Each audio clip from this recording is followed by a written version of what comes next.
My apologies, I'm back. I'm in Romans, the 3rd chapter.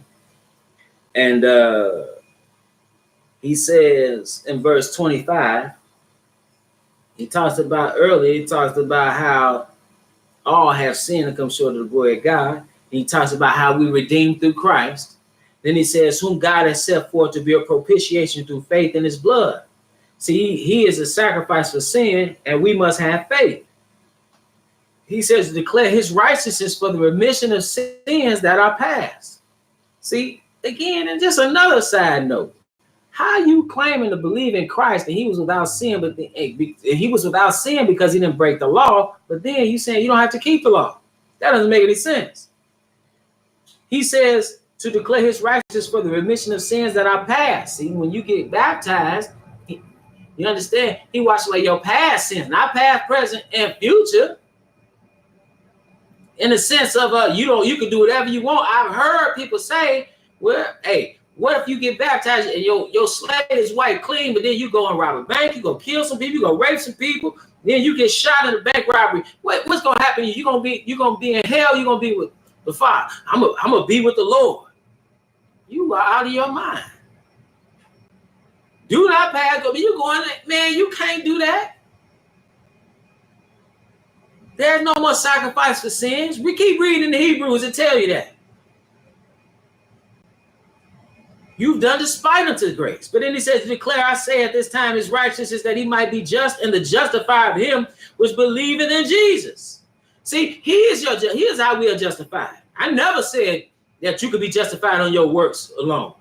Where is boasting it? It is excluded by what law works, neighbor by the law of faith. You can't boast and say I'm righteous. In other words, you can't say I'm gonna be seen righteous before the Father based on my own merit alone. You're not gonna be able to stand in the judgment based on your own merit, talking about you keep the law. You already broke it. I say as soon as man, I always say this, as soon as man start talking, he start lying. As soon as he start walking, he starts stealing. Whereas boasting it is excluded by what law works, neighbor by the law of faith. Therefore, we conclude that a man is justified by faith without the deeds of the law. You justified by your faith. He justified you, and that's what he was dealing with. That's what Paul was dealing with, because you had people coming behind Paul, otherwise teaching that you could be justified by, you just got to keep the law. That's not true. You believe on the Mashiach or the Messiah.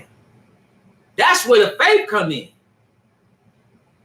That's where the faith come in. And you need grace, unmerited favor from him. See, that's what you can't get that on your own. So now I never said that you can be justified on your work on keeping the law. But now, just because you have faith, do you do away with the law? See, these Christians never read this. I never hear them read it. Verse 31. Do we then make void the law through faith?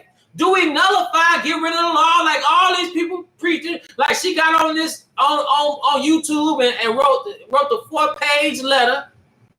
Do we then make void the law through faith? God forbid. Yea, we establish the law. You can't get around it. That's the criteria for a saint. To have a faith in Jesus and to keep his commandments. You have to couple both. And with that, brothers and sisters, again, my apologies for the feed going out. But we're at the Household of Faith meet every Sabbath at 5925 West 25th Avenue in Gary, Indiana at 1 p.m. Central Standard Time. We live stream right here on the Israel Teach YouTube channel, as well as at www.israelteach.org. If you've been edified through the ministry and would like to leave a donation, you can do so on our website. Again, www.israelteach.org.